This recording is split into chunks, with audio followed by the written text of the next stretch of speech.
Hello, everybody, and welcome to Owlet Season 4, Stage 2, Week 5. You are casted by the mighty, marvelous M's, Miraculous and Misfit. I'm going to be your play-by-play caster tonight, Miraculous, and I am joined by the impeccable Misfit. Misfit, how are you feeling tonight? I'm not very impeccable. I'm hopeful that my predictions this week will be impeccable, but that is, of course, the question that needs to be answered tonight in this game. This is by far our most impactful for playoff implications. It's going to be Paradise Tempest. It's got to be Rogue Dragons, and let's break down exactly what needs to happen here. So, Rogue Dragons needs to take at least one map off of Paradise Tempest to make it into playoffs. Paradise Tempest needs to win, and these are both provided that Crusaders can 3-0 DCR, which is, what we expect to happen given how those two teams have played this season.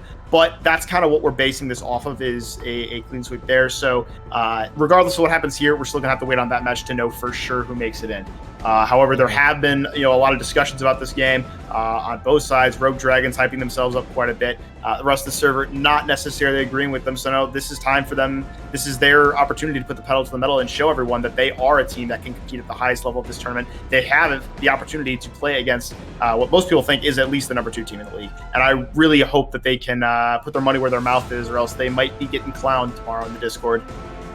I agree totally. And I think also, on the other hand, this is PT's chance to reestablish their claim, right, to that number 2 position. I think everybody was very surprised to see what happened at the beginning of the season or the beginning of this stage for PT.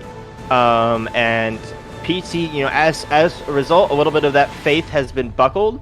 So this is PT's real chance. They have a challenger here. This is the rocky moment. Are they going to be able to defend their honor, or are they going to give their position over to Rogue Dragons? And I think that it all comes down to this game. There's a lot riding on this for both teams as far as not only standings but prestige. Yeah, for sure. PT, it would be hilarious. I said this last night on the Nest, but I think it would be absolutely hilarious if one of the teams that got to pick their division for this stage did not make it into playoffs. That would just be so funny, in my opinion. Paradise Tempest losing to Crusaders 3-0 and having that close game with Los Beefers has definitely put them in a spot where they could, in fact, miss playoffs if they don't perform well tonight. But yeah, no, I'm excited to see what goes on here. The one thing I'm going to point out before we even begin here is the obvious matchup tonight that everyone's going to want to keep their eye on is Ravage versus Azukari. Both of these main tanks have been touted as some of the best in the league. In my opinion, they are the 1 and 2 in no particular order. I don't think anyone even comes close to them in the league for how dominant they are in this position. Their decision making is incredible. You can tell that their comms are solid, and I'm really excited to see what happens here. As it looks like we will be getting a full 6-man mirror on the first point of Ilios Ruins. Indeed. We see both teams trying to stage, just trying to get to the point. We see Lara's coming out on the Sombra, matching Raph. This is going to be interesting. Which team is going to be able to use those EMPs more efficiently? We see, a little bit of extra speed from Rogue Dragons, just kind of pushing in. PT taking their time before marrying and matching them in. We see Azukari and Ravage dueling Spelling Field, just trying to keep him up. Lars does catch the hack onto Womps. That's big. Azukari does go down to Raph, though, in the meantime. Oh, Raph then takes down Sixus, and PT is now on the back foot. Ringmadon does try and boot block Persona, not able to quite find it, though. We see Culture just barely trying to get it out, but it's unlikely. Ira does go down to a skill orb from Spelling Field. The Spelling Field just wiping out the support line of Paradise Tempest, and now Paradise Tempest is retreating very quickly as a pretty sound victory for Rogue Dragons. Yeah, a very big misplay there from the side of Paradise Tempest. Azukari trying to follow up on that hack on the Karma by using his mobility cooldown, which is not something you're supposed to do in this comp. Oh, we have a Primal Prompt, and Six down by Womps, and I don't even know how that happened.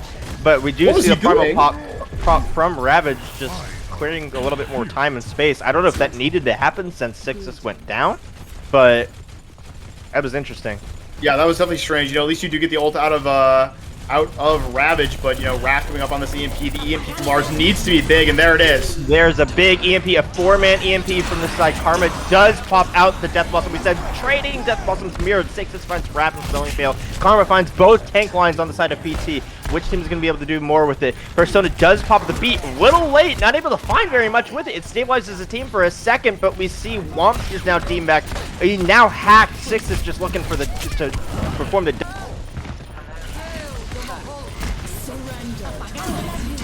Oh, that's a huge EMP. That's going to hit all 6 from Raph, and that actually might be able to turn the fight for them. They have that Coalescence as well. Rigmidon not able to get the beat off. He will fall to Ravage. Lars going to trade it, though, and Sixes, yeah, no, PT able to stabilize here. But a very, very close fight there. That definitely could have gone either way. I don't necessarily disagree with the ultimate investment from Rogue Dragons. Does allow them about an extra fight's worth of percentage on that point. And now they're kind of in a comfortable one-fight territory here if they're able to take this fight here. My microphone must have gotten muted somehow. I don't know how that happened. My bad. I looked over and I suddenly had a microphone muted. We see the bomb come out from the side of Womps, not able to find anything though, just forces PT into them.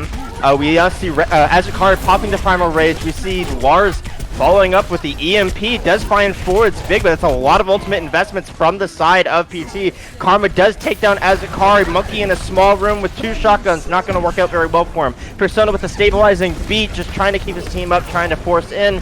PT now retreating back to the point with 3, or 4 now, but Sixes is down now. They don't have that damage, that high damage to take down the tank. They are going to try and stabilize just for a minute. Rigmidon does go down to the side of Karma. Karma pops the Death Blossom, not finding really anything. It does force Azukari out, but that is not a bad stall from the side of PT, taking them the 50%, but they are now in one-fight territory. Yeah, no, and the big thing to worry about now is if you are Paradise Tempest, you don't really have any fight-winning ultimates. You've got that Death Blossom, but you have nothing really to pair it with. They will be able to engage the Coalescence, but Spelling Fail will be able to match. Paradise Tempest is going to have to find a way to win this fight off of fundamentals because they do not have the ult combos to make it work. So we see an early Coalescence come up from the side of Ira stabilizing, but Spelling Fail does take out Ira with his own. That's big. That is not good for the side of PT. Culture does go down to Karma. Sixes finding Spelling Fail, but taken out by Womst himself after. That is going to be cleanup picks now for the side of Rogue Dragons with a stabilizing final EMP, just trying to take out, trying to stop Lars from being able to touch point. That's exactly what it does, and that is Ruins going to the side of Rogue Dragons.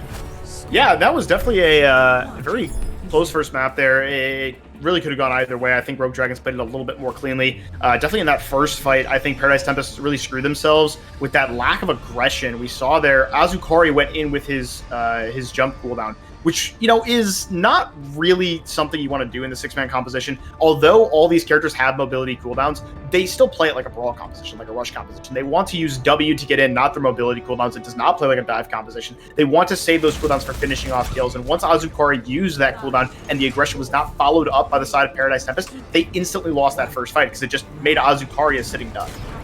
Yeah, I agree totally. It looked like, I don't know what happened with PT, but they just looked hesitant to engage there for a second. I'm really not sure why. We do see Lars on his Safara that he loves so dearly. We see the Lars Tracer combo, or the Sixes on Tracer, that is, and the 6-man standard that we saw last fight. Spelling Fail does go down early to Lars. That's not good, but but Rogue Dragons managed to find not only one support, but a tank as well. That is not really smart playing in that small enclosed space in the face of a Reaper that can, and a Sombra that can hack you. We now see just trying to stall it out a little bit, trying to take some time to let their tank get back. Lars just trying to contest this point and deal some damage that far damage boost is so able of doing. Azukari now is back. Womps is a little deep now, not easily healed by Spelling Fail. He does have to commit the orb. Culture just trying to disrupt, find some value. Karma does come in, trying to poke Culture out of his backline, get him away from us.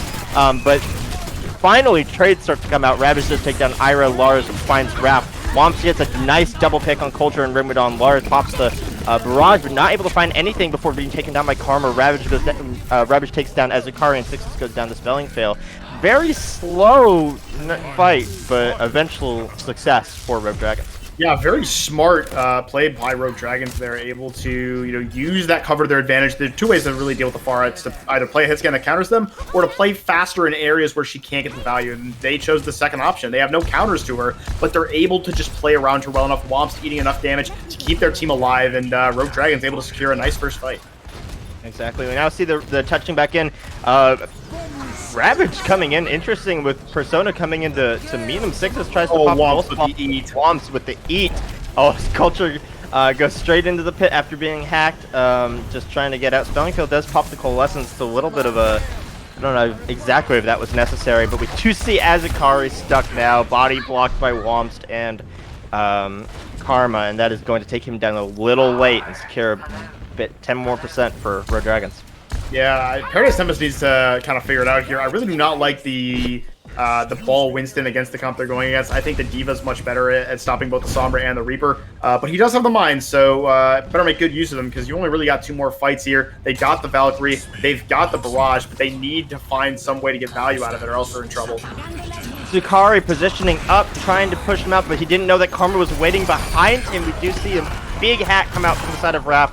And the Death Blossom to follow, not much happens from it. We do see Azakari go down to Raph, Lars go down to Wants. Culture does take out Karma with his bombs in the meantime, but Ira resing Azakari. Still not really able to do anything, Paradise Tempest. They have to commit to something here. They're way too indecisive about what they want to do.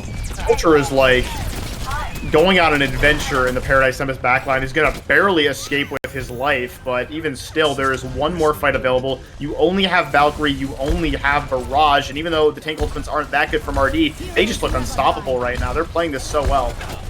I agree totally. We do see Spellingfield maybe caught out by Culture if he's going to be able to find anything. He is able to get away, though. Womps bombing the point for a little bit of stability. We see Sixes, so the Echo does get taken down by Spellingfield. Ira reses Rigmadon, but I don't know if that's going to be able to do anything here, actually. Culture looking very low, not loving to play. Lars unable to find anything with his Barrage for the second time, just taken down. Ira goes down to Karma. Persona follows up with Rigmadon. Culture goes down. And that was very strong for the side of Rogue Dragons. Pretty commanding first map victory there for the side of Rogue Dragons. And, this, again, we've talked about this a little bit. We were clowning, we weren't, but, like, the Discord was kind of clowning Rogue Dragons for, hyping them up so much after being such, like, a mid-tier team in Stage 1. But now they're coming out and they're taking it to one of the best teams in the tournament. This is a pretty dominant 2-0 victory on the first map. However, I always say this when I cast, control is not indicative of teams' true skill. You're not going to see these compositions played on any other map. No one plays 6-man on like any other map in the game. So seeing RD be better at the 6-man than Paradise Tempest doesn't really mean anything in terms of like, are they better than Paradise Tempest? Because they could just be better at that composition. Rogue Dragons is known for being very, very good at those rush comps. They were known for their brawl comp for such a long time, and the 6-man comp doesn't play that differently. So, it makes sense that they would be good at it. What I want to see is when you go to a map that PT is favored on, when you go to a map that's going to see a lot of double bubble, that's going to see double shield, things that PT has been good at all season that you only just started learning, can you still hang with them? So even though Rogue Dragons is able to take this map, I definitely don't think it's indicative of how strong they are compared to PT. I definitely think there are ways for PT to get back in this one. I don't think it's out of the woods, but still, Rogue Dragons looking really strong right now. I would say too is that, especially in that last point, I said Rogue Dragons looking very strong, but at the same time, PT looking a little weak, making some mistakes that we haven't seen them make, throughout the series or throughout the season, making hesitance and indecision, which they have not been known for. They've been known for their very strong tempo, for taking space so they can really let their DPS shine. And it really feels like they weren't able to accomplish anything. I didn't love their comp choices. The ball into the Sombra, like, it wasn't like Raph wasn't doing anything. It's not like the Sombra wasn't a factor. He was absolutely finding a lot of value with those EMPs.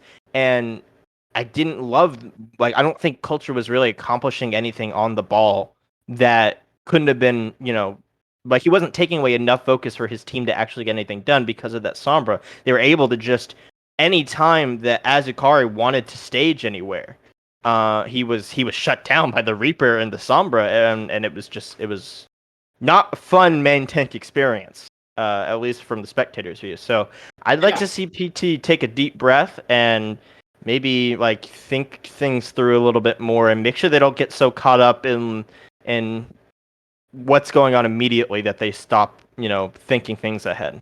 Yeah, no, it is important to note that with that victory, Rogue Dragons has clinched playoffs. They have at least their map, so they will be able to make it in. The most they can do is tie Crusaders now if they're able to 3-0 DCR. Even if PT does come back and win all 3 maps here, Rogue Dragons still makes it into playoffs because they cannot. Crusaders cannot have a higher map differential than them, is what I'm trying to say in my own very terrible way because words are very difficult for me. However, I don't think Paradise Tempest is looking to get back into this one. We talk a lot about how many coaches they have, how often they scrim, and how good they are at adapting. And I definitely think that, this map is not a done deal. They're definitely not going to get down on themselves. They're not going to get in their head. It's not the first time they've lost a map to a team. So I don't think they'll be too worried.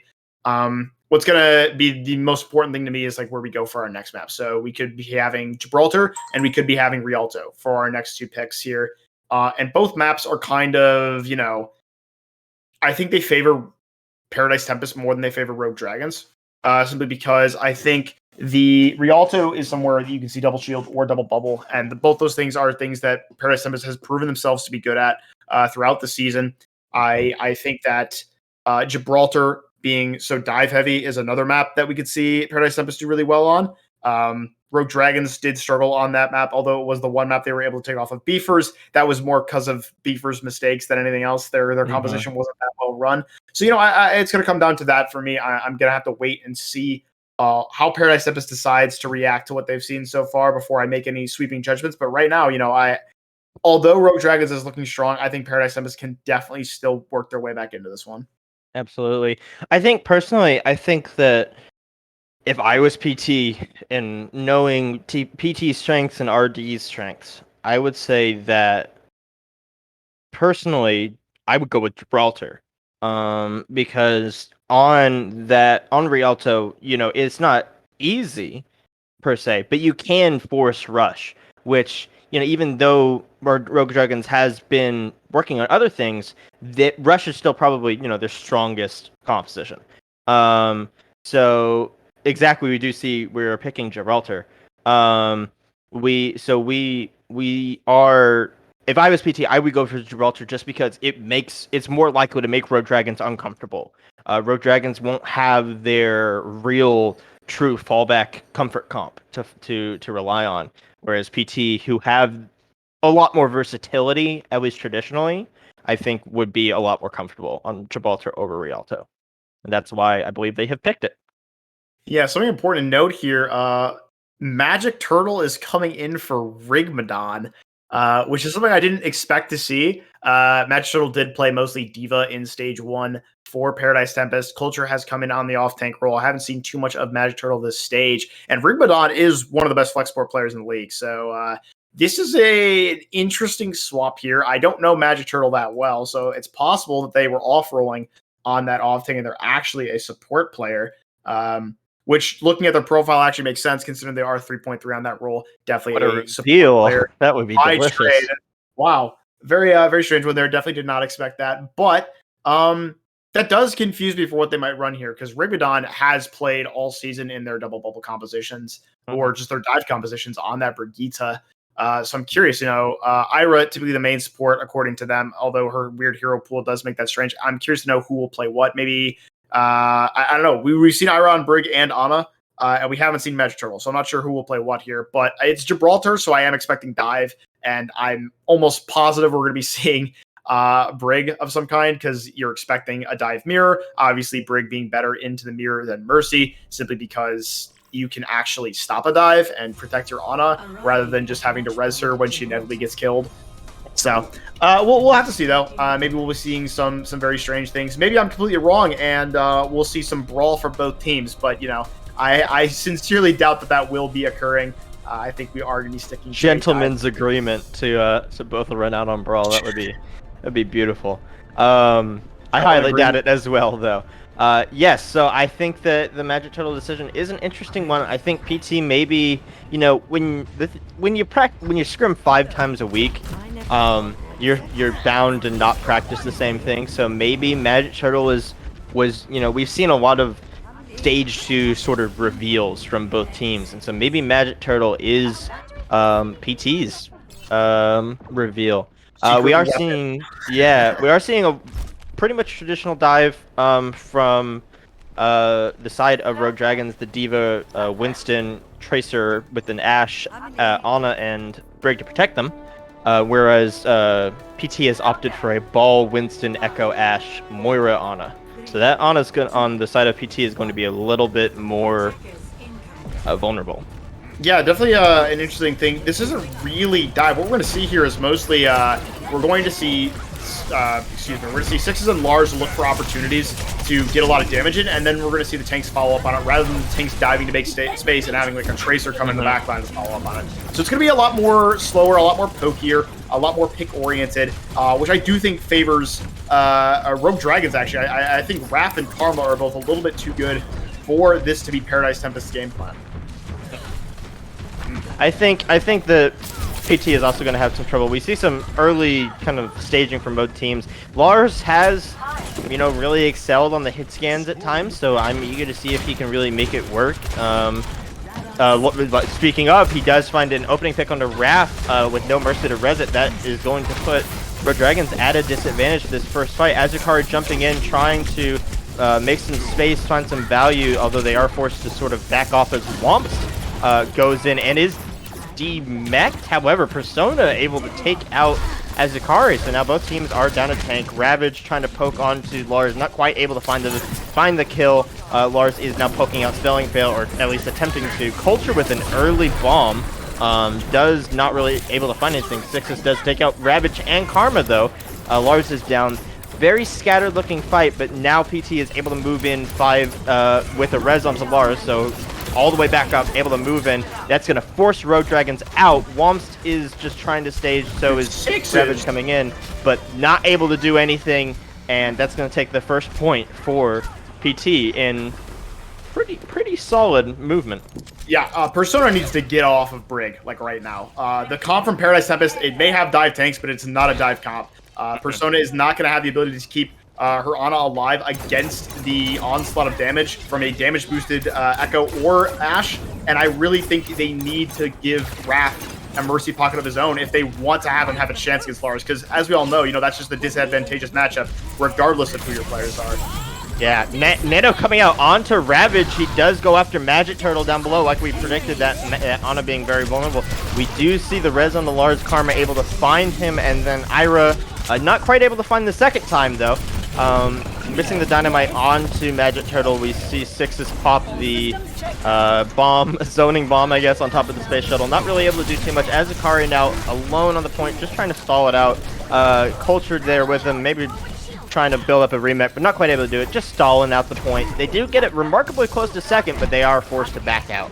Yeah, now this is actually really dangerous for Paradise Tempest, because now, Rogue Dragons is holding the best strike of the game. They have doors stuffed of Watchpoint Gibraltar. This is going to be really hard for them to get through, especially considering they don't have really a lot of mobility in their DPS line. Like, Lars can't really get through here. He's got to deal with a Diva, a Winston, a Tracer, and another Ashe on top of the spaceship. He can't really peek this until his tanks get through.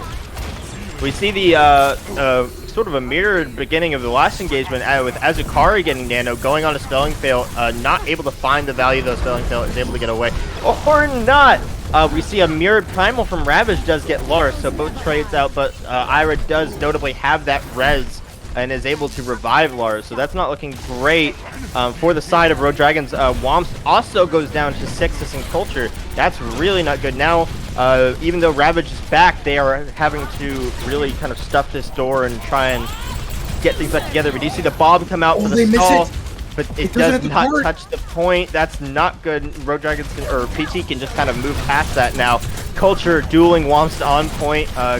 Azukari having to jump in to help. Lars does pop the Bob of his own, does get slept by Spelling Fail. Not going to find as much value as possible as Lars. That's not going to stop him. He does find a pick onto Karma. Raph does demec Culture. Ravage follows it up with a kill onto Womps with a zoning self-destruct, but not quite able to find anything. This is enough to, however, to push Paradise Tempest back. They are reluctant to engage.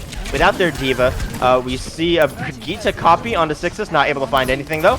Azukari now just trying to stage at this point while he waits for Culture to get back and provide his peel. However, it's not enough. Sixes does go down to Raph. That's not good. PT finds themselves running away. Magic Turtle gets stuck by Karma. He follows up with a pick on the Azukari, who was caught in the crossfire. Lars is on his way out. They're just trying to survive as PT books it back for their spawn. Yeah, I would love to say that was a great stall from Rogue Dragons, but it really wasn't. I don't know what the comms were like on Paradise Tempest side, but that was a huge misplay. You have both your tanks on cart. You have a Bob that should be on cart. The Bob missed the point, and they had no one on point. They could have capped the point right there. Their DPS were way too far back for that fight. Lars is going to find Karma. Well, I don't know how, but that's actually a huge pick, and now they might be able to win it anyway, but still, that was a very big misplay. It can be if they could capitalize on it close enough. Azukari does jump in real far onto Spelling Fail, trying to just occupy them. Oh, did he just... Okay, no, that was Lars's Bob. Okay, I thought he messed up Raph's Bob. Lars with a massive Bob, finding both tanks and and then finding up Karma on to follow. We do see the Nano onto the Brigitte, just trying to keep her alive, but Persona's looking very low. Bob once again kind of missing the cart, does get slept, not able to find too much value. Womps is now back, and so is Ravage. Ravage going onto the supports of PT. Raph's Bob of his own coming out, just clearing space.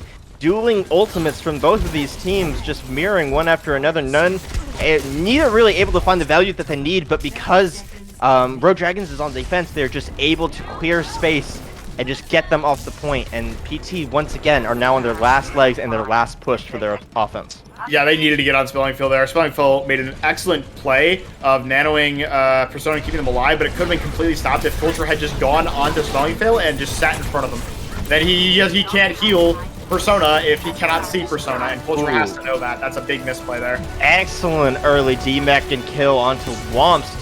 Now the question is whether or not they're going to be able to follow up. They are trying to push the point. Karma just trying to stall it out. We do see the Bob come out from the side of Lars. It does find Ravage. That's big. Sixes takes out Raph. Finally, Spelling Fail goes down. It feels like ages since his last death.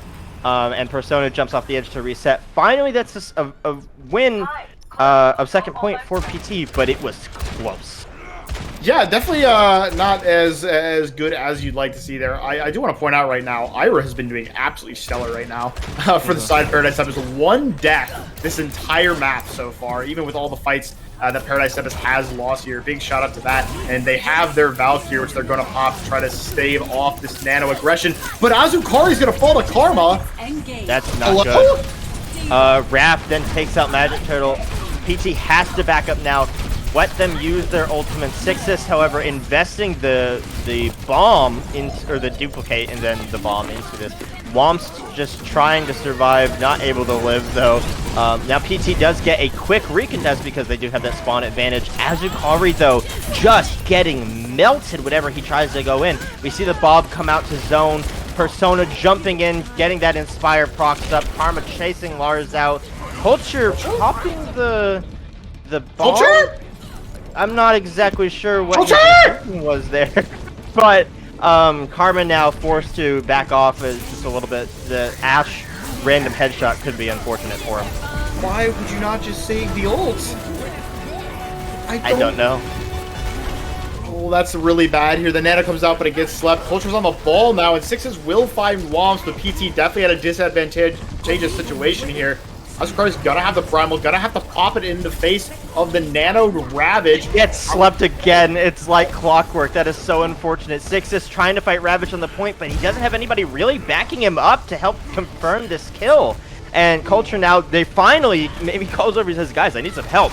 And they are able to take Ravage down. Karma goes down as well. A Dynamite coming out from Raph just to try and clear some space. Spelling Fail, again, trying to keep Wonst up as PT marches slowly into their territory. Lars does take down Raph. That is excellent pressure provided. Lars now almost able to reign uncontested. Ravage does jump on him, though, and that is, they walk off the point.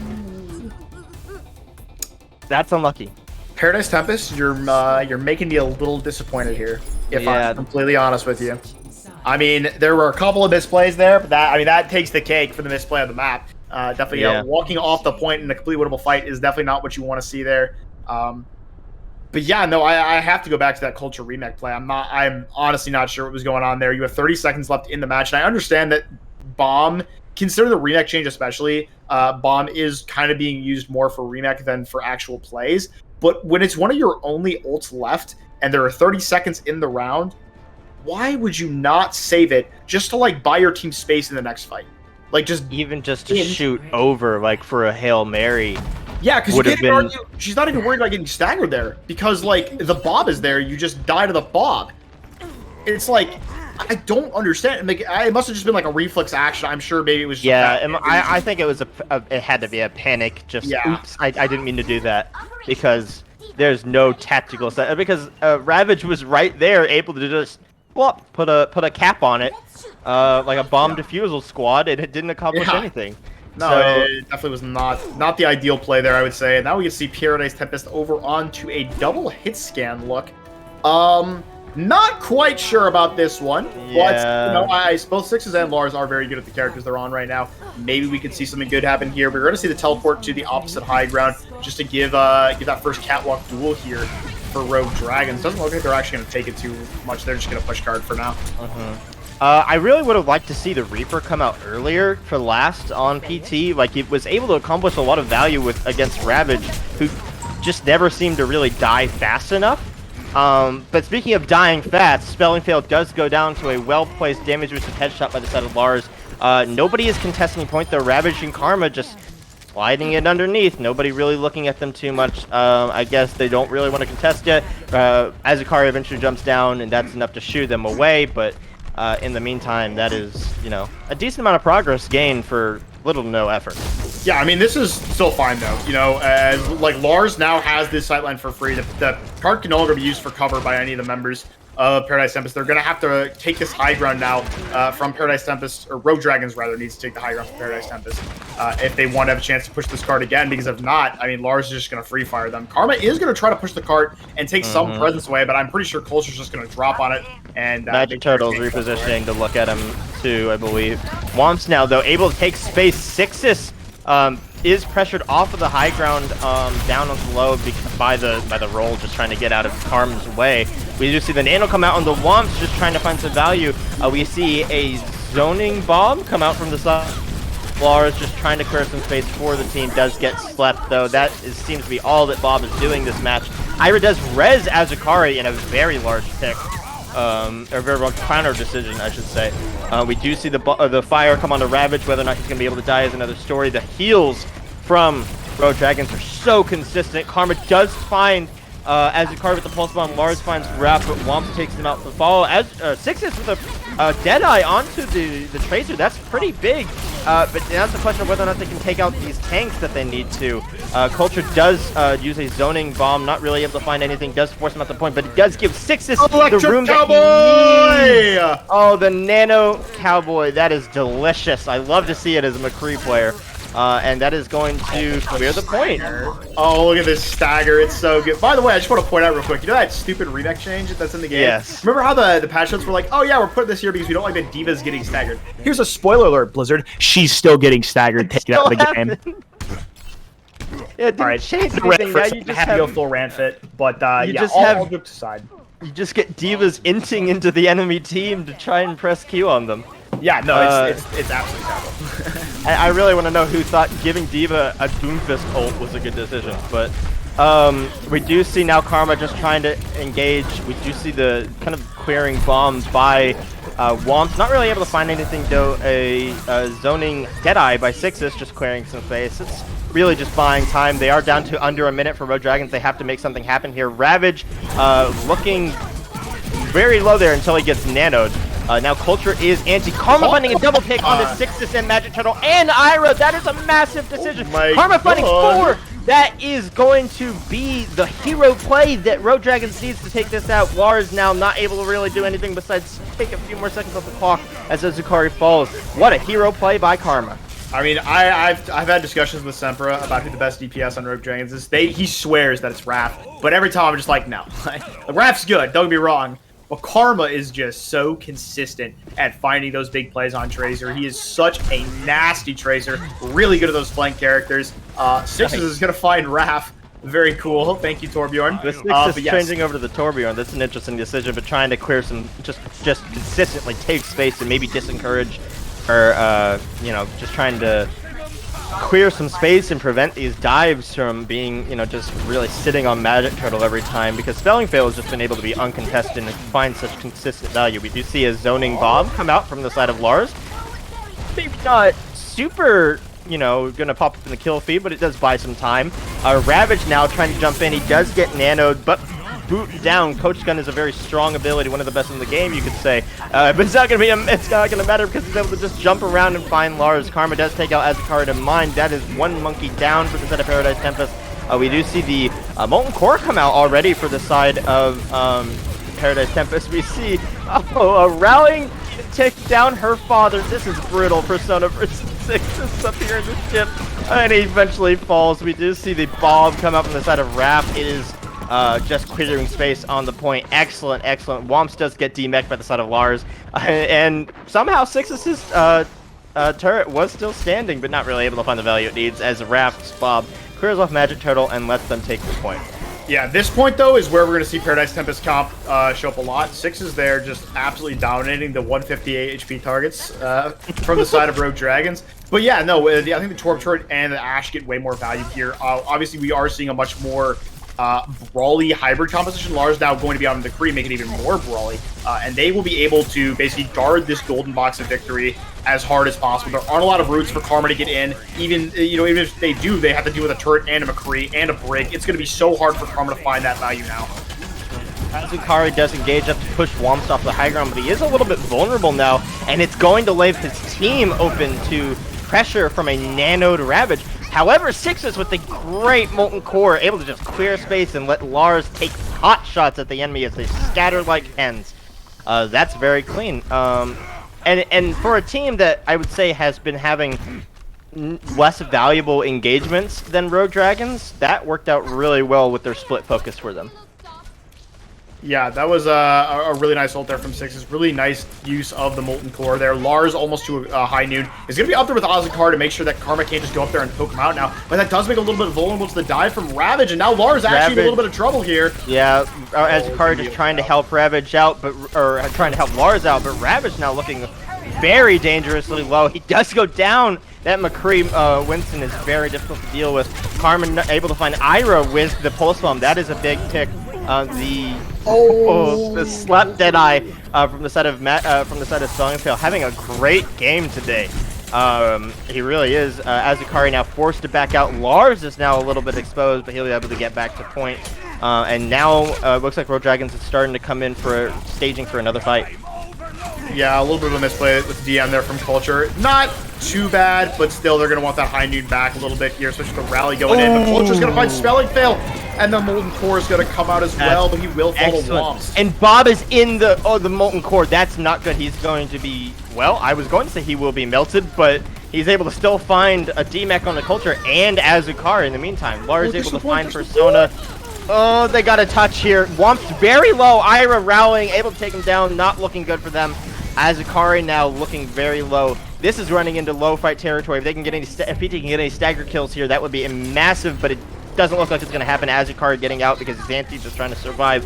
This is it. This is make or break for this point. Yeah, no, this is going to be the final fight here. Spelling Field does have that nano for Ravage, and Karma and Womps are close to that grab pulse combo that can be so huge. Culture needs to be able to eat one of them if they want to be able to survive this fight, but they've got to deal with Nano Ravage first. Azukari coming from behind, just trying to clear some space. Not able to find anything with the high noon. Lars, the ante on the Sixes is rough. Culture now half just trying to survive. Ira pushing into point with them. Is able to find Karma. That's big. Karma cannot follow up with the pulse bomb now. Culture gets DMAX though. Lars not able to kill everybody at once. Azukari just on Spelling Fail, not able to find the value that he needs. Is he going to be able to? Six to take that Persona. Womps is just Womps Spelling Fail on the point. Azukari finally able to distract the Ana long enough to tick it down. No, it's not. Karma's not able to touch. That is point 2.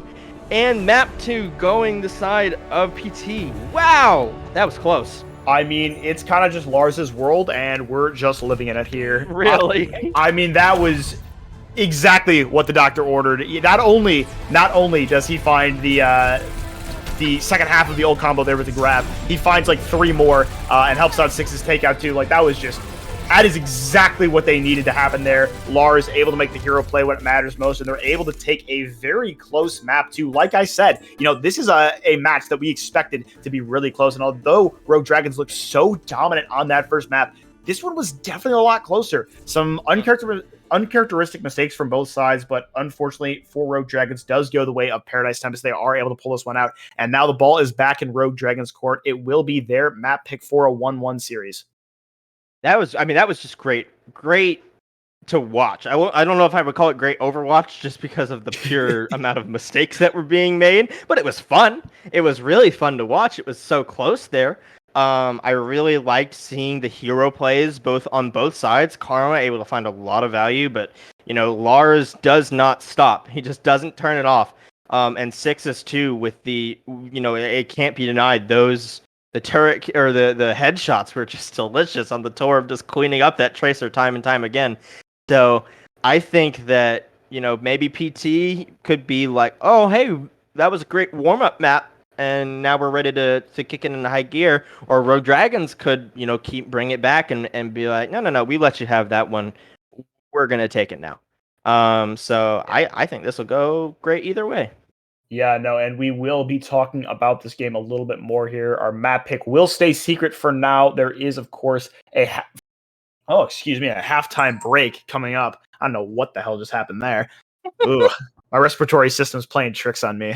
Not the day for that. Happens. But yeah, we are going to go to a very short break while we wait for these two teams to be ready. Don't go anywhere. You are not going to want to miss the end of this one.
Hello, everybody, and welcome back to our Rogue Dragons versus Paradise Tempest game of Owlet, Season 4, Week 5, Stage 2. I am Miraculous, and I am joined by my color caster, Misfit. This is currently a pretty darn close game. What are you thinking so far, Misfit? What are your thoughts? Let me hear them. Well, I mean, obviously, this is kind of how I expected to go. It's pretty much just map pick is winning right now. I'm pretty sure Rogue Dragons got map 1, but even if they did, Paradise Tempest did get second map, and now Rogue Dragons is taking them to King's Row, which is pretty much going to be their best map. I mean, this team is known for their brawl composition, for their ability to play fast on those compositions. Ravage, of course, an insane Rhine player. And the team plays very well around him. So I definitely think this is Rogue Dragon's map to shine on. We haven't seen PT favor the brawl at all on any of the maps they've really played. They mostly opt for dive compositions, put Azukari on the monkey, put Sixes and Lars on characters they can carry on. And when they do play brawl, I mean, they play it well. But again, they haven't really been challenged on it. And I think facing one of the top brawl teams in the tournament is going to be a challenge for Paradise Tempest. And I definitely got to favor Rogue Dragons going into this map. I agree. I think that PT is very reliant on giving Lars and Sixes the space that they need to pop off. They're both very strong DPS players. And when they have that space and they can just absolutely annihilate, they win fights. They really do. But when they don't have that space and when they really can't get anything done, that's when PT really starts to falter. Whereas Rogue Dragons has been really just having better engages a lot of the time, especially with their Winston jumps, and PT has been unable to really confirm their kills. That's where they've really been struggling. So I hope that PT is able to play around their strengths up as we come into King's Row. Yeah, no, when we talk about what we are going to see here, we did see Rogue Dragons play a lot of Hackfist here the last time they came here, but that, of course, was against DCR. It's possible they will opt for their pretty much signature composition, which will be that May, Kree, Bat Lucio, Ryan Diva. I expect that, but, it's possible we do see the Hackfist come out. Raph and Karma have both been very solid on the Doom and Sombra. But yeah, our comps will unlock here in a second. I'm pretty sure it's going to be brawl on both sides here, of course. PT is attacking first, so we don't really know what they're going to play until right up until the spawn doors open. But it looks like we will be getting the full brawl here from Rogue Dragons. And this is important to know. McCree did just get his nerf to his fall off range. Still does have that really, really good health pool, the flashbang, the roll, everything that makes him a strong character. And the damage, I think, for this map definitely isn't that big of a point, but it is something to if Lars decides to pull out his signature Pharah or anything along those lines. We're getting close to the spawn doors opening here. We haven't seen any swaps actually come out. There's no way they run this ball, Orisa. We see a McCree. Culture and Azukari. Ball and Orisa Echo? Oh, Culture was scouting. They are going to run a double shield comp, actually. Double shield comp. Okay, that is trying to give your team space. I can respect that. Whether they're not going to be able to accomplish anything with it is another story, but we'll see. We do see just trying to stage, trying to push up around the statue. Now, looks like both shields are almost already down, so just a very high damage output from the side of Rogue Dragons with that BAP and McCree. Now, that is a good wall that does separate Ira. Ira does get taken down. Rigmadon caught way out, even though Spelling Fail does go down, which is a big pick for offense if you can recoup fast. That was a pretty quick loss for the side of all right. PT. That's enough. We did the funny. We came out on the double shield, and now it's time to go to the correct play. Rogue Dragon's giving a lot of space as they wait for Spelling Fail. They're just going to try and get in. They do stop PT from getting a tick on the point. Six is going down, trying to take out Womp, not able to find it. They're just barely even through the Discord orb. Ravage able to just sort of walk on them. That is Spelling Fail popping the window too to just clear them out. Ira's Immortality Field goes down. Azukari gets taken out. PT guys, what are we doing? Yeah, this is the part. We came out on the funny comp. We did the funny, and now it's time to go brawl. I think you got to play through these ults, this fight, and you got to go. This is a composition that's not going to work too well for you here. We're not running it very well already. We're not playing split. We're allowing them to walk on us like we need to go on a composition we can actually beat what Rogue Dragons is running on. You know, they've got so many things to work with here, but Wobb's actually gonna get the max. Six is gonna. That's a big combo. Oh, Karma goes down. Ravage. That's all you need. That's all you need, PT. You don't need to invest any more things into this fight. We do finally take the point. All they needed really was that the duplication from Sixes. That's, I guess, what they were playing for. It worked out well. It was able to just sort of pincer them with the Reinhardt. Ironically, they had to copy a Brawl character to make their double shield work. But hey, if it works, it works.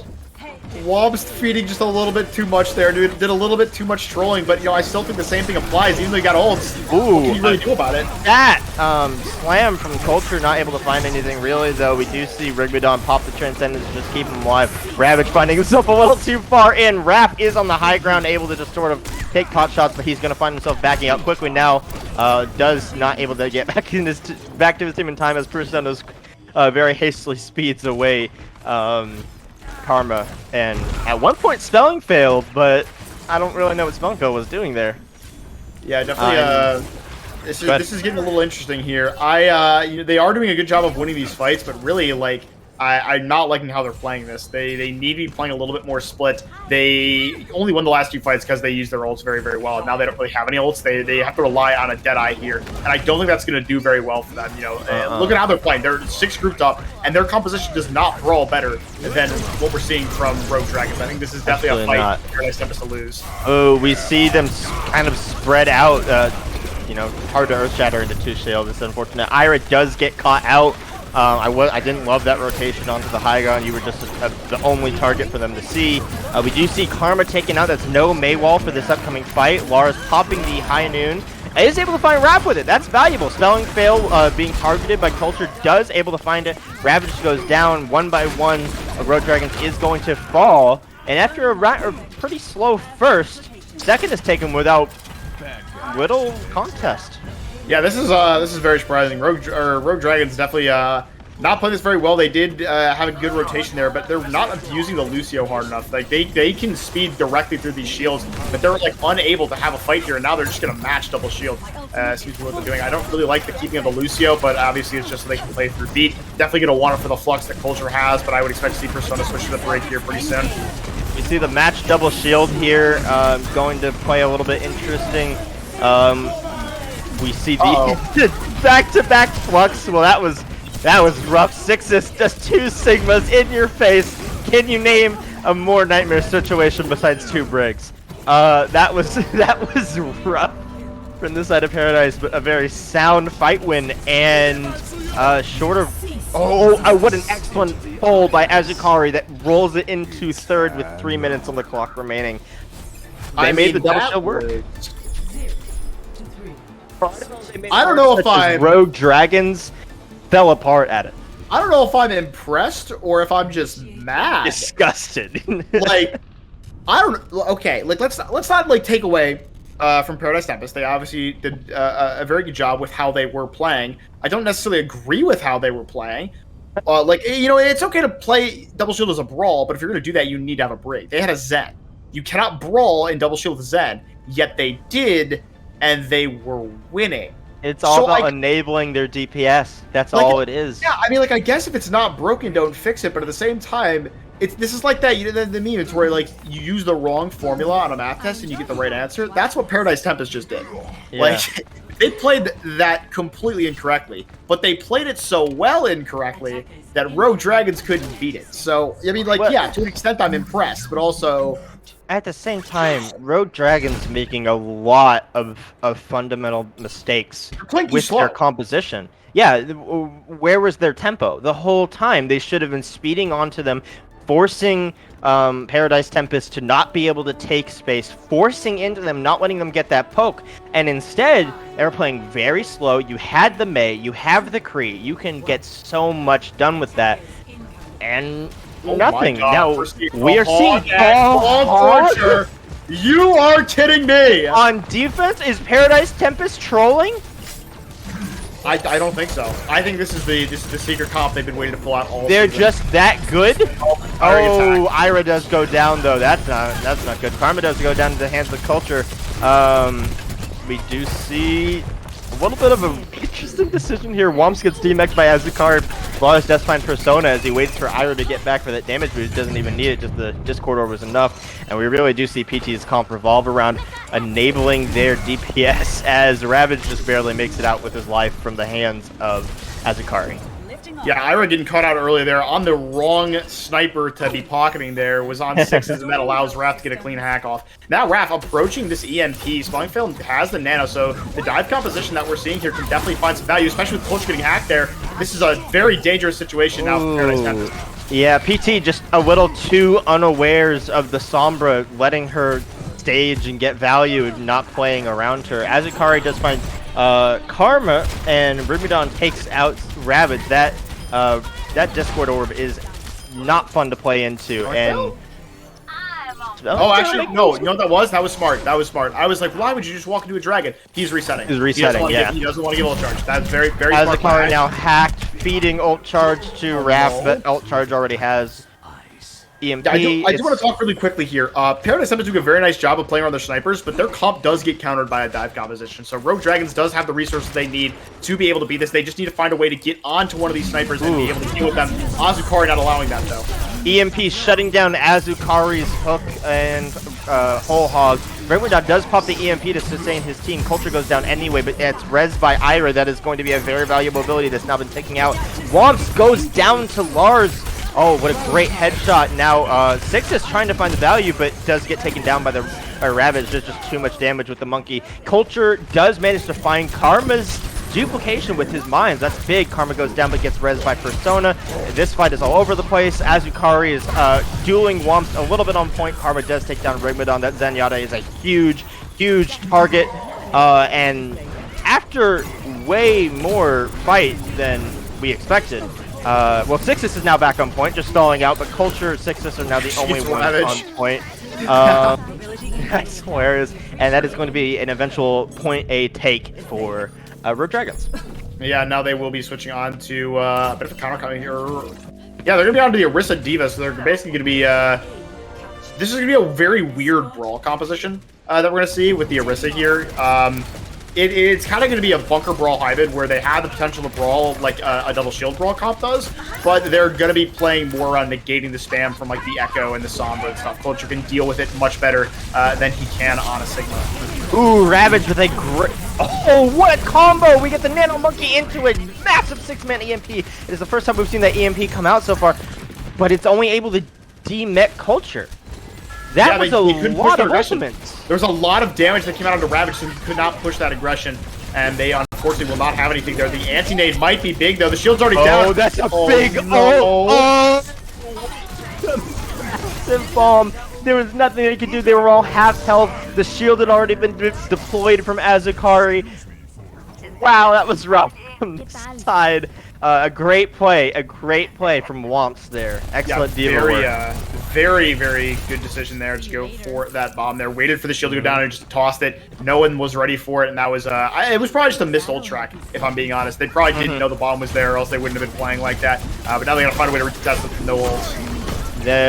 Trying to punish Ravage, but he telegraphed that dive, or the primal very well and used it.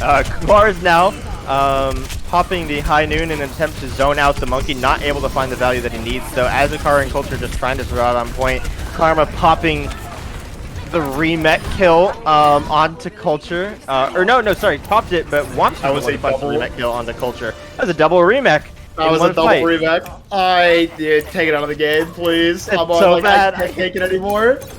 No, I definitely, Ira's decision to be on this Moira here is a little strange. I would prefer the Bat, especially because the Coalescence charge isn't coming fast enough, I don't feel. You need to be getting Coalescence like every fight if you're going to be justifying a Moira pick. I need to see the Baptiste with the eye field. I think that's just better with this composition. It's more damage. It's just overall a better pick with this composition. Raph now setting up in the backline, looking for that hack, looking for the EMP really, as he has 92% to it. We do see the supercharger come out, just trying to force a little bit of zoning. Azukari's supercharger does get eventually taken out, but it was near the end of its lifespan. Anyway, Rigmadon finding Raph. That's big. No EMP this fight. We see the big ultimate, the self-destruct come out from Culture. That was just meant to clear space, I think, but it found so much value. And, you know, after investing 3 ultimates into that fight, no, 4 actually, with the early supercharger, PT is going to take that point, or take that defense. Yeah, no, PT doing a really nice job here. It's very clear that Rogue Dragons doesn't really know how to approach this. They probably have never played against a comp like this, and frankly, I don't blame them. This is pretty much only something you'd see against Paradise Tempest. They're still trying to make these dives work, but they are in a lot of trouble here. The EMP is huge. Great EMP, just kind of tried to find the value, but Lars had already popped the Deadeye onto Persona, not able to really find anything there. Womps does go down after Rigmadon goes down, so now they are down a support. That is rough, but they are on defense, and what that means is that they have such natural advantage that they're able to push them right back out. And now that was 2, maybe 3 ultimates. We see a bunch of switches come out from the side of Rogue Dragons. They are now running full rush. Yeah, that's very good. I like the Brawl switch there. The comp that, you know, PT's running is just anti-dive in a nutshell, and the Brawl composition already getting value way more than the Brawl comp did, or the dive comp did. I really like the switch from Rogue Dragons. Nice Molten Core just tries to clear some space. Doesn't really find like any picks per se, but does clear some space. Womps does find Sixus. Karma finds Ringmadon. So these are good picks from the side of Rogue Dragons. Now PT, I don't think they're gonna really be able to come back out on anything but stall picks. They're not gonna be able to get like a second fight in, so they really have to make this count while they can. Lars just trying to survive, but he's looking very low. Sixes, yeah, just trying to stall it out. Culture coming out on the ball. Ravage just trying to hang on point, trying to find some value. Well, he does charge Culture. That's really rough for Lars finds Persona, Raph finds Lars, but Lars from the dead kills Ravage with the dynamite. That's big. They do not have their Reinhardt. That is going to be a forced disengage for the side of Rogue Dragons. They have 1 fight left to make this work. Yeah, Rogue Dragons is in a little bit of danger now here. Especially with that stagger under Raph. It's only going to be 1 more fight here. They've got ults to do it with, though. They got High Noon, they have Ravage's Shatter, they have Karma's Blizzard, but they got to do with another Bob from Lars, or not another, excuse me. They're a Bob from Lars. A Bob from Lars. They got to do with the Bob from Lars, they got to do with the Cole from Ira. This is definitely a dangerous situation for them. I do like Rigmadon switch on the Lucio too, though. That is going to make it a lot easier for them to kite the Brawl.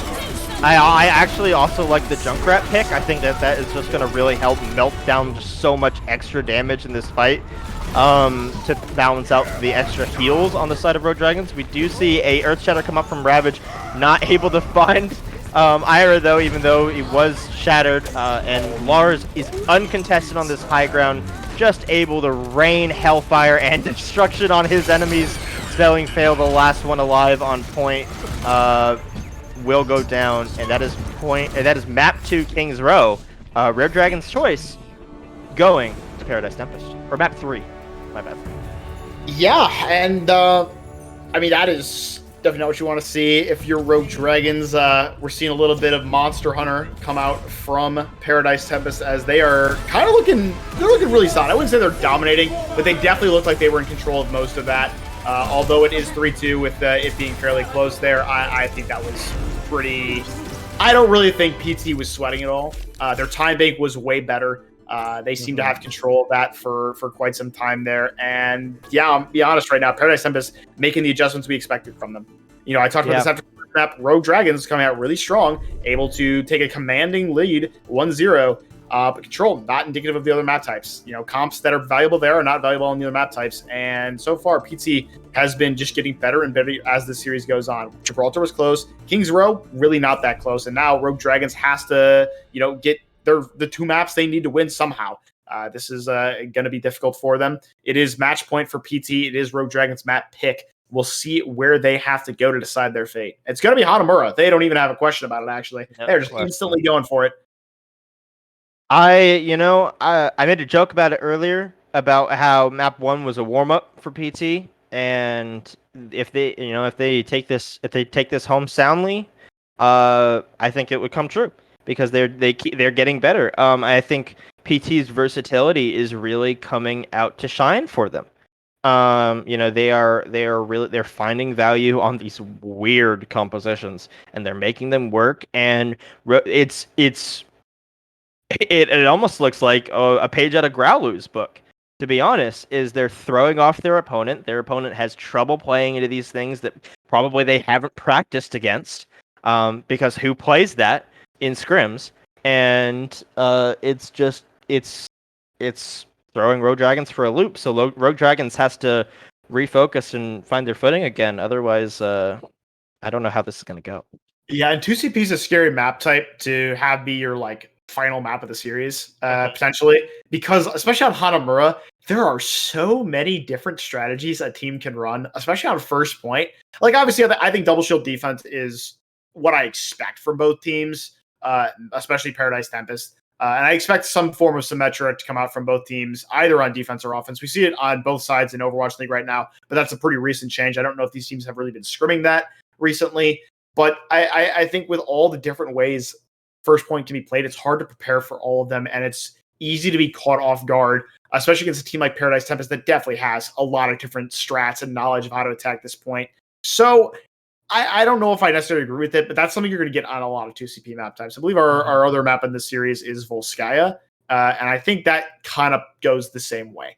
You know, there are a lot of different compositions that you can attack with on Volskaya that are pretty solid, and you can also defend with a lot of different compositions, including that Ansia dive composition that we saw from Paradise Tempest there on King's Row. So, you know, I don't necessarily blame Rogue Dragons here, but I have to question, you know, are you going here because you're comfortable, or do you actually have a strategy? Because if you're just going here because you think that it's your best map and you have the strategy here, I'm worried about what we could see from Paradise Tempest. I mean, Lars and Sixes right now look unstoppable. And they're definitely going to be playing characters they've been playing all series. Ashe, Torb, Echo, all viable here. Definitely things we can see from PT here on both sides of the map. So I am a little bit worried here for Rogue Dragon's chances. PT is slowly suffocating them, it feels like. The more we see this game go on, the more Paradise Tempest has control. PT are like a boa constrictor, really. They it just depends on how fast they can get wrapped around you before those dual fangs of Sixus and Lars just finish injecting their venom into you. And I think, like you said, like there's so much room for the DPS to pop off here. That Sixus and Lars, who have just been a bit more consistent than Karma and Raph have been, I think that this map type naturally lends itself very much to those DPS popping off. So I think, maybe Rogue Dragons can cook up something kooky and take it home, or, but I think running any sort of traditional thing into PT right now is going to be rough. Frankly. Yeah, I definitely am concerned here, but I am excited. Rogue Dragons definitely is a team that wants to win this. They've been hyping themselves up quite a bit, and this is their moment to prove themselves. If they go down without a fight here, maybe what everyone else said about them was true. Maybe they aren't such a good team, but if they're able to at least put up a fight, at one close, and not let PT just run away with it, I think that they do have some truth to their claims. I think that they can say they are a more than top team. I don't think they can keep saying they're better than Paradise Tempest anymore if they lose this game, because for obvious reasons, or what at least I feel should be obvious reasons. Don't know if they still will, because of course they did lose to Beefers, and they still think they're better than them. And while there is, I think they have some truth to that one. PT right now is kind of stopping them at every turn, and I can't say it enough. It just has to come down to the adaptability from Rogue Dragons, because PT's adapted. They have figured out what wasn't working for them, and they've changed it. And that same thing needs to come out of Rogue Dragons. There needs to be that adaptability. There needs to be that understanding of, okay, we are losing because we're doing these things wrong. How are we going to change it?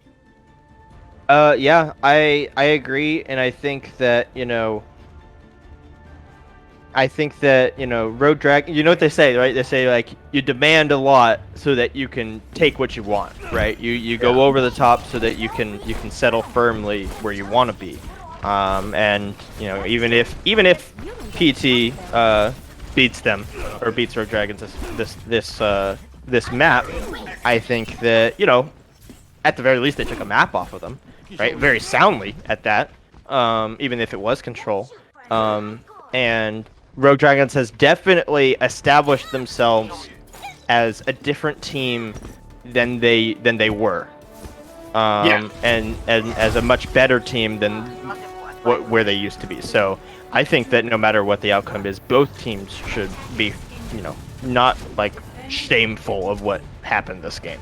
Yeah, We I do did talk a see. lot about. I talked about double shield mirror, but it's actually brawl mirror. Lars will be on the Symmetra. They're actually back at the point. They're giving up this choke for free. It looks like there will be the high ground left teleport. Actually, they will not be opting to just run in. A nice little teleport up. This is going to put a very interesting sort of choke point, natural small choke point to this fight. Lars just charging up that beam on the Mei wall. That is going to do a lot of damage if he can get into position to make it work. Big wall from Sixus onto Womp does a lot of damage. We do see, oh, that is a big wall from the side of Karma. Matching that, and Raph is able to just take out Azukari, who is caught on the side, the wrong side, I should say. Persona does find Lars, Womp's taking out the rest, Ring Radon, and Culture resetting. So that didn't quite work out for PT. We'll see if they stick on it, or if they decide, yep, it looks like they are going to stick on it. So let's see if they can make it work a second time. That was just such an excellent wall from Karma, really. Yeah, the Ribbon on the Onyx here is a little strange. I get the thought process behind it, though. The advantage is the enemy is going to have speed, but we're going to play slow enough that we're just playing for this nano. We're going to get this nano, we're going to give it to Azukari, and all of a sudden, it's going to be hard to stop him. Oh, there it is. I like that. They baited window, too. That's really good. Great. That was really great. They just had to play slow here and wait out the window. That's excellent from the side of Paradise Tempest. They get the window of their own. Karma does find Ring Radon, though. No nano for this fight. We do see the Blizzard come out from Sixus. It does find Womps and Persona Culture, or Womps going down as well. Azukari popping... No, sorry. Ravage popping the Earth Shatter. Panic? Very strange, very strange. I'm gonna be real. Paradise Tempest had no reason to win that fight at all whatsoever. There's literally no excuse for Road Dragons to lose that fight after what happened. I believe that Six's Blizzard got messed up a little bit. It was like off to the side there. It was kind of weird. I think Karma needed to ult earlier as well. They did get the value off of it, but even with that pick down, I expected Rogue Dragons to push their advantage, and they kind of just... Both supports caught behind. Azukari popping that the Earth Shatter, just trying to find some value. Culture does find Karma with the bomb. That's big. We see Womps popping a bomb of his own. Persona slept. That's massive from the side of Rimadon. That's huge. Is it going to be able to find the value? Yes, it absolutely is. We do see Karma coming out onto the Doomfist, just trying to find some picks. He does take out Lars, which is a big pick. You don't have that massive ramped up damage. And now Stahl picks out from the side of Road Dragons, just trying to whittle down this time bake. Womps, though, gets melted by Azukari's charge and the window. Karma now back. Spelling Field just trying to hide it out on the side. Sixus messes up his fly, isn't quite able to get up to him. Nobody's paying attention to this VAP up here. Azukari does pop another Earth Shatter in this fight, so that's very delicious for the side of him. Womp's just stalling. They've now burnt 30 seconds off this clock. Very nice. Lars back on the Tracer does find 2 picks. Culture demecking Womp. That is another nano coming out from Ring Radon. Culture with the we're seeing the second wave of ultimates come out. We do see the window come out from Sowing Fail. If this is going to be able to find some value, the Immortality Field does get taken down. Raph now the last person standing, just trying to keep this point alive, and they burnt about 40-50 seconds. So that's not bad, but that is going to be 3 minutes in the bank, 2 points captured for Paradise Tempest. Yeah, and that was a really nice attack there from Paradise Tempest. Really nice use of the resources on a bit of an unorthodox composition. We never really see that comp get run without a Lucio. And it was definitely a risk to put Rignodon on that Ana, but I think they found the value. So definitely a good choice there. Now it comes down to the defense here. Rogue Dragons is probably not happy with how that went after losing a first fight there, their first point rather, that they reasonably should have won with the ultimates that they had with the first pick onto the Ana, who had her nano that PT was clearly playing for. After losing that, that's definitely going to be hard on the mental. They're going to have to reset here and come back on a good composition. It looks like they'll be opting for this double bubble composition, which I don't hate. It does have to play very well. You don't really have a lot of room for error. We are going to see the Sim May brawl again from the side of from Rogue Dragons. Paradise That could Tempest clear up this. Yeah, PT has to play very, very smart here. That is gonna be really hard. My big fear is, of course, the Zarya needs to play high ground, needs to start high ground, needs to like stay high ground. It's gonna be really hard for them to contest point on the composition they're running for. They need to play angle control really well because what they do have an advantage of is range. Both Sixes and Lars can outrange Raph and Karma, and that is going to be their win condition. They need to be able to find picks before that point gets capped. I agree totally. We see just very much a teleport from the side of Road Dragons. It looks like they are going for that high ground position. No, I think they might have messed it up. They're just running down. I actually really like this. Trying to bully into them. Ringmadon does go down, but Spelling Fail is already down. Azukari just trying to escape. Lars melts down Ravage in the meantime. Just so much work done from those DPSs. Karma, the only one on point, not able to find the value before his team can get back to him. Culture now, sorry, just trying to defend this point from. But Womps takes him down. That was actually surprising. I really kind of wasn't expecting that to happen. Raph takes down Sixes. Azukari now stalling point. It was a little bit of just a delayed engagement from the side of PT. I think that they could have held that a little bit stronger, but they instead backed off and gave so much space. We see Ringmadon coming back in, just trying to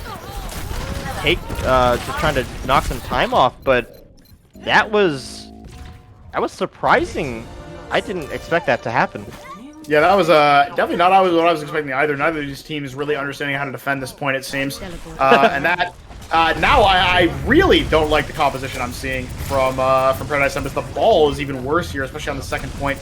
Really hard to find the value, and against like Sim and Nay, I mean, you're gonna get slowed on every roll through. It's gonna be really, really difficult to find that value that Culture's looking for.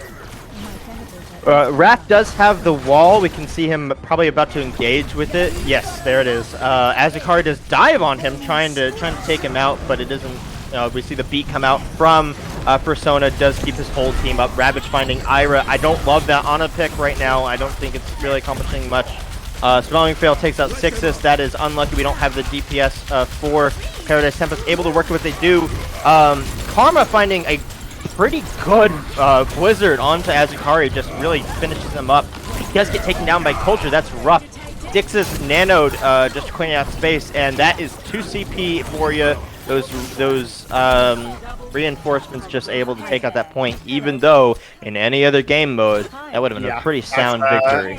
Absolutely, that's just a 2 CP moment for you there. And I gotta point out there, I don't really like that investment of Nano from the side of Paradise Tempest. Not sure if that was Ira's decision or Sixes, but even with Sixes with that duplicate, you don't need to Nano him. Because if he gets into trouble and they need ultimates, the duplicate's a way better ultimate to use there than the Nano. Because it's just a lot more disposable of an ultimate. It's not exactly, it doesn't have the same advantage or power that a Nano does, in my opinion. And now we're going to see a full 6-man swap here from the side of... The dive onto Lars, just trying to clear him off that high ground, not wanting him to take the space. Lars just, he was just pincered there. That was unlucky for him. We do see the bomb come out from the side of Womps. Not able to find anything, but he does get the remech back on. Raph taking out Sixes' duplicate. That's very big. Well, sorry, I should say part of Sixes' duplicate. Now Sixes once again using that bomb, but it does get bomb squatted by Ravage. Very split up fight here. Womps, the only one on point, does get taken down. In the meantime, forcing the rest of Road Dragons to retreat. And I don't know if Road Dragons just got confused on where they were, but they're not fighting together. Once they had that good dive onto Lars, but after that, they fell apart. Yeah, they've got ults, though, now the side of Road Dragons does. They're going to be close to Selling Phil's Coalescence. Should get that relatively quickly. Raph coming up on that EMP. Lars playing a little bit of a precarious situation. I think he's going to coach him back up to the high ground, but it's going to make him vulnerable to another dive. But he's actually going to find Persona. He doesn't need the damage boost of the Mercy. He's just going to do it the old-fashioned way, as it were, and that is going to really stall rough out. Road Dragons. Yeah, Road Dragons, having to wait for that Lucio is going to delay this push very decently, especially now that they are now under the time dink that Paradise Tempest has. So they just have to try and make it happen now. We do see just a rush. Persona down again to Lars. It doesn't matter that Karma takes out Lars ahead of time. You don't have that Lucio for the speeds. Big EMP from Raph, though. Massive EMP. Azukari goes down. Culture still hacked, but able to survive through it. Womps now takes out Sixes. We do see the stalling bob out from Lars. just trying to just keep things alive. We see the beat stabilizing from Persona, trying to find value. Lars's Bob does take out Ravage and finds Spelling Fail right after Azukari taking out Womps. Without Persona there for the speed or, being able to build a real good beat, that was rough. Yeah, that is a really unfortunate play there. That was a fight to win there. You got the pick early. Persona down, you still had ults, you still invested them. And now, Paradise Tempest just has every ult they want. They got Rally, they got Nano, they got Dupe, they got Primal. There's pretty much no way they lose this fight unless they just wait until Overwatch 2 to use their ults. Exactly. This is Paradise Tempest's fight to lose. We see a little soft dive. Oh, Karma, I don't love that decision, man. Like that was just not respectful of Paradise Tempest. And that's a very quick fight win for Paradise Tempest. Only 2 ults used, the Rally and the Nano. So yeah, they traded their support ults, and Lars is gonna have another Bob here, so they're still gonna have 4 ults for this next fight. And we're approaching a kind of a threshold here where Rogue Dragons is in a lot of danger. They're really gonna have one more clean fight here. They need to charge up ults. They need to get an EMP Coalescence online here if they want a chance to win it. And it's gonna be very difficult now, I think, for them. Yep, they have to play this extremely well. Lars, knowing he's in danger, pops the Bob. He's just ready to clear some space for his team. Bob does get hacked by Raph's EMP, but it doesn't find anything else. Sixus with the Diva, he's following those OWL, the OWL tactics culture, following right up with the second bomb, finding Ravage and Karma. Persona now down. Womps getting staggered. Yeah, that's pretty much it here. I think Paradise Tempest has there's no way. They've reestablished their claim. They are at least the number 2 in Owlet Season 4 here. There's almost nothing that Rogue Dragons can say about it now. Womp's finally getting staggered out with 10 seconds left. It's gonna be a 5v6 even if everyone can get back. Yeah. And no ults except for the side of PT, or for Rogue Dragons, I should say. Karma jumping into the back line, trying to find Lars.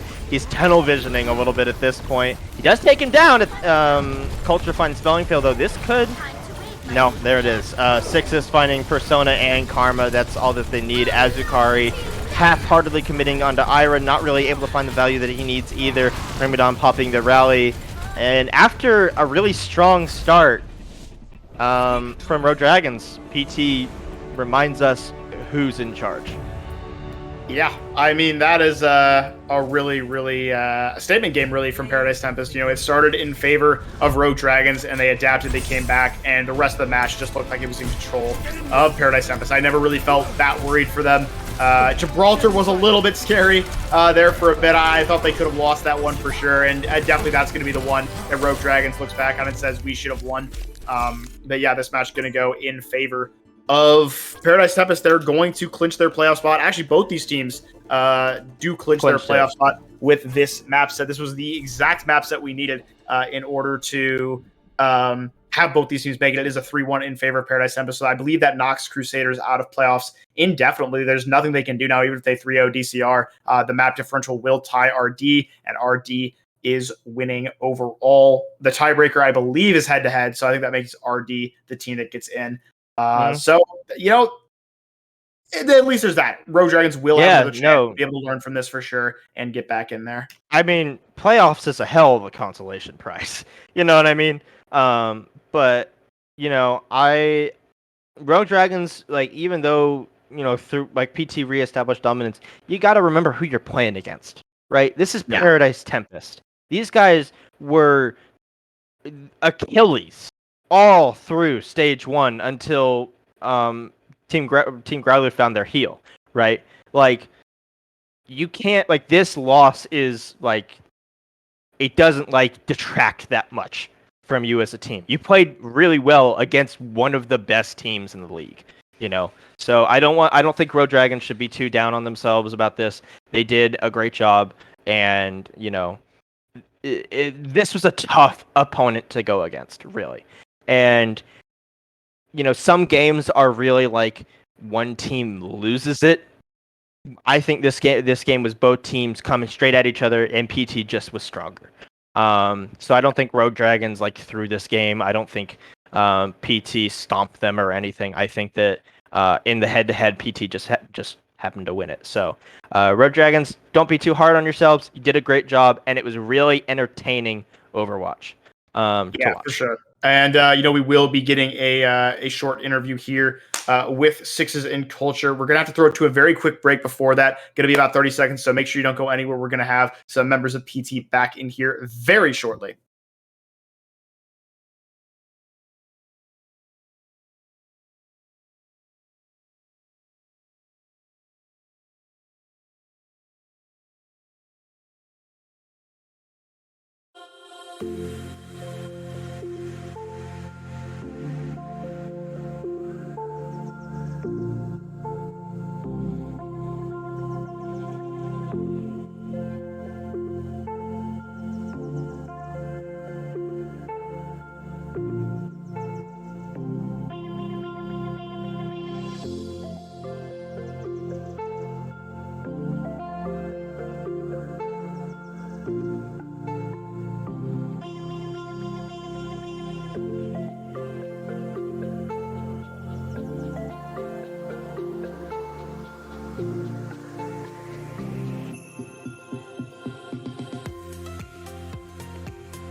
Hello, everybody, and welcome to our post-match interview featuring Sixes and Culture of Paradise Tempest. Sixes and Culture, you guys just walked away from a 3-1 victory. How are you guys feeling tonight?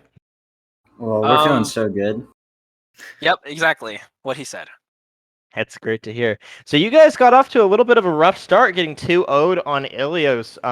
They say, that control doesn't always define a match, but it definitely can set the tempo. Were you guys, did that phase y'all at all when you were getting started, or were you able to just oh, that's whatever, let's just keep moving on? What were your thoughts? I mean, not really. Losing the first map doesn't feel good, but that does not mean that we're going to lose all of the other ones. So Yep. Great mental. yeah. Yeah, we Alright. took it with the 2-minute break. Definitely helped to reset. And also, things. like on control, you don't get to have like a setup strategy, like on a defense or something. Mhm. So you kind of have to take that into account as well. Yeah, it is a much more go with the flow type of map. Can't really set positions that well. But, my question for you guys, obviously there was a lot of talk in the Discord recently about like player rankings and some power rankings. And Rogue Dragons had been talking about how they definitely thought that they were better than you. What were your thoughts on that going into this match? And does it feel good to take the victory over them? Our manager encouraged us not to like look at like stuff like power rankings and not to take stuff on the nest too seriously. We don't care. Even me? Got him. Yeah. Yeah, we don't care. Man. Yeah, don't no, it's still fun to watch. Yeah, we watch it, but I'm gonna go cry after this. Oh. Can't blame him too much. Anyways, I will say, my final question for y'all is, what would you guys say was your biggest, was the biggest challenge, up against Rogue Dragons? Like, what was giving you the most trouble, that you had to adapt to? Because once you guys adapted to it, you did great. But like, what took the most like refocusing your brain around? I think what gave us the most trouble was when they played super close together and they were super stacked, and we couldn't really do anything about it on our dive comp, but we were able to adapt to it. So Yeah. Fair answer. I guess Like my question for you guys is obviously, this is one I'd love to ask, is just, you guys both popped out tonight, especially you sixes. You did a really, really nice job on the Echo in particular. The Torb was also very solid from you. But I got to ask you guys, we don't always get to highlight every player. The kill feed is what we mostly have to go off of. We can see some things here and there, some key plays. But is there anyone from your team that you feel goes unrecognized that you want to take this time to really shout out and hype up as being one of the better players on your team? everyone. I think everyone's recognized pretty Yeah. well. Everybody has been recognized. so wholesome. I love it. I love it. How are That's a you? great answer. 6v6 team shooter. You can't be like, this one person's the carry. Everyone's the carry. Well, it's not even about being the carry. Do you is there anyone, even if it's a manager, do you feel like there are people who you think don't get enough recognition that you want to shout out? Oh yeah, definitely the manager and coach Sussing. Yeah, Sussing, he's a real one. He prepares all of our strats and prepares us all for like the counters and stuff. All right. That's awesome. Well, we love to hear it. We hope that you guys have made playoffs, so that's awesome. And I hope you guys are looking forward to that and having a really good, but just I hope you guys are really enjoying this victory. You can take some time to relax a little bit. I know you guys have a crazy schedule, but congratulations on the victory tonight. And here's looking forward, hoping that you guys can continue to pull it off in playoffs. Thank you. Yeah, I think that just about does it from us here tonight. For those of you that missed it, this was Paradise Tempest taking a 3-1 victory over Rogue Dragons, both of them clinching their playoff berth with this match. Definitely was a good one. Definitely go back and check the VOD, but I think that's going to do it for us from Owlet Tournament. This match was produced by none other than Silent Marine Zero and casted by me and Miraculous. We had a lot of fun casting it for you. Had a lot of fun watching it. And yeah, that pretty much does it for me. You got any final thoughts for us, Miraculous?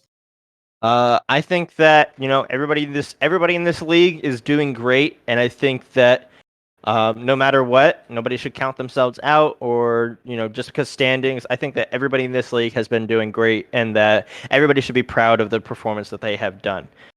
We should continue to try and encourage that positive attitude here in Owlet, this small community. Let's make sure it's a nurturing one. But I think that that about does it. Thank you all so much for coming out to watch these streams. There wouldn't be any point to do it if you guys didn't watch them, so we appreciate it so much for giving us a voice and letting us do this for y'all. And we hope that everybody has a great rest of your night and a great rest of these final matches of Week 5. That will do it though here for us at Owlet. Have a great rest of your night.